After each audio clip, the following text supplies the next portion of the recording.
ನೋಡಿ ನೋಡಿ ಸ್ನೇಹಿತರೆ, ಮಕ್ಕಳೆಲ್ಲ ನಿಂತಿದ್ದಾರೆ. ಬರ್ಡೇ ಸೆಲೆಬ್ರೇಷನ್ ಇರಬೇಕು. ಏನು ಬರ್ಡೇನೇನೋ? ಯಾರ್ದು ಬರ್ಡೇ? ವಿಜಯ್ ಮಾಮದ. ವಿಜಯ್ ಮಾಮ ಬರ್ಡೇ ಏನೋ? ಹಾಂ, ಏನು ಸರ್ ವಿಜಯ್ ಮಾಮ ಅಂತಿದ್ದಾರೆ? ವಿಜಯ್ ಮಾಮ ಬರ್ಡೇನಾ? ಯಾರು ವಿಜಯ್ ಇಲ್ಲಿ? ಚೆನ್ನಯ್ಯ.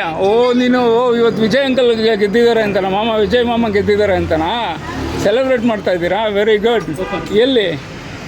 ವಾವ್, ನೋಡಿ ಸ್ನೇಹಿತರೆ, ಇದು ಸೆಲೆಬ್ರೇಷನ್ಸ್ ಅಂದರೆ ಏನೇ ಇರಲಿ, ಮಕ್ಕಳುಗಳು ಫ್ಯಾನ್ಸ್ ಆಗಿರ್ತಾರೆ ಯಾರಿಗೂ. ಅದು ಕನ್ನಡಗಾಗಲಿ ತಮಿಳ್ನಾಡಾಗಲಿ ಯಾರೇ ಆದ್ರೂ ಆ ಮಕ್ಕಳು ಖುಷಿಯಾಗಿದ್ದಾರಲ್ಲ, ಅವನ್ನ ಸೆಲೆಬ್ರೇಟ್ ಮಾಡಬೇಕಂದ್ರೆ ಬರ್ತಡೇನೇ ಆಗಬೇಕಾಗಿಲ್ಲ, ಈ ಮುಖಾಂತರನೂ ಸೆಲೆಬ್ರೇಟ್ ಮಾಡ್ತಿದ್ದಾರಲ್ಲ, ಗ್ರೇಟು. ಓಕೆ ಮಾಮ, ಹ್ಯಾಪಿ ಬರ್ಡೇನಾ ಹಂಗಾದ್ರೆ ವಿಜಯ್ ಮಾಮಗೆ ಈಗ? Okay, hi thank you. ಎಲ್ಲ ನೋಡಿ ಮಕ್ಕಳೆಲ್ಲ ಎಷ್ಟು ಖುಷಿಯಾಗಿದ್ದಾರೆ. ನೀನು ಕೊಡು. ಥ್ಯಾಂಕ್ಸ್ ಸರ್, ಮಜಾ ಮಾಡಿರಿ ಎಲ್ಲರೂ. All the best. ಎಲ್ಲ ಒಳ್ಳೆ ಕೆಲಸ ಮಾಡ್ಬೇಕು, ಚೆನ್ನಾಗಿ ಓದಬೇಕು. ಓಕೆ, ಬಾಯ್ ಮಾಡಿರಿ.